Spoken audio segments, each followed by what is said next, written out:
திருச்சிற்றம்பலம். இன்றைக்கி நம்ம பார்க்குற கேள்வி முப்பொருளும் அனாதி அப்படின்னு சொல்கிறீங்க. அப்போது அப்படின்னா என்ன அர்த்தம்?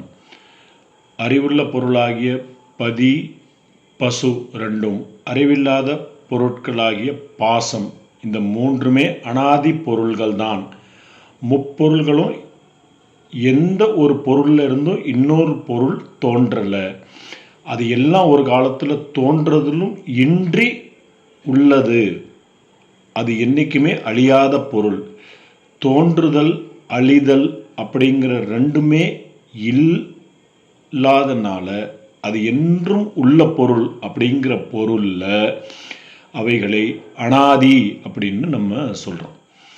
இப்போது இந்த அனாதி அப்படிங்கிற இந்த சொல்லுடைய அமைப்பை நம்ம பார்ப்போம். இதில் நகாரம் ஆதி அப்படிங்கிற ரெண்டு சொற்கள் உள்ளன. நகாரம் எதிர்மறையாக உணர்த்துகிற பொருள், அதாவது இன்மை அப்படிங்கிற பொருளை தர்றது. ஆதி அப்படிங்கிற சொல்லு தோற்றம் அப்படிங்கிற பொருளை உடையது.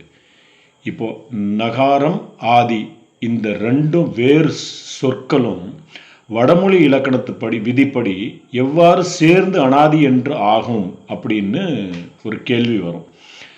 அப்போது நகாரத்தில் இன் அப்படிங்கிற இருக்க மெய்யெழுத்தும் ஆனா அப்படிங்கிற இருக்க உயிரெழுத்தும் இருக்கு. இந்த மெய்யும் உயிரும் ஆகிய எழுத்துக்கள் பின்னுக்கு முன்னாக மாறி நிற்கும். அதாவது இன் கூட்டல் ஆ அப்படிங்கிறது ஆ கூட்டல் இன் அப்படின்னு மாறி நிற்கும். இவ்வாறு நகாரம் அன் அப்படின்னு மாறி நின்று அடுத்து இருக்கிற ஆதி அப்படிங்கிறதோட சேர்ந்து அனாதி அப்படிங்கிற சொல்லாக வருது. முதல்ல கூறியபடி முன்னே உள்ள நகாரம் இன்மை அப்படிங்கிற பொருளையும் ஆதி அப்படிங்கிறது தோற்றம் அப்படிங்கிற பொருளையும் உடையன. அப்படிங்கிறதுனால அனாதி அப்படிங்கிறது என்றும் தோற்றம் இல்லாதது அப்படின்னு பொருள்படுத்தி வருது.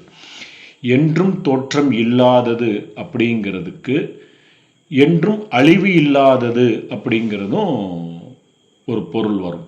அப்போது என்றும் அழிவு இல்லாததும் என்றும் தோற்றம் இல்லாமல் இருக்கிறதுனாலையும் இந்த மூன்று பொருட்களுமே என்றுமே அனாதியாக இருப்பன அப்படின்னு சைவ சித்தாந்தம் இதுக்கு பொருள் சொல்லுது. டிஸ்கிரிப்ஷனில் மேலும் விவரங்கள் கொடுக்கப்பட்டிருக்கு. அடுத்த பதிவில் அடுத்த கேள்வியோடு சிந்திப்போம். திருச்சிற்றம்பலம்.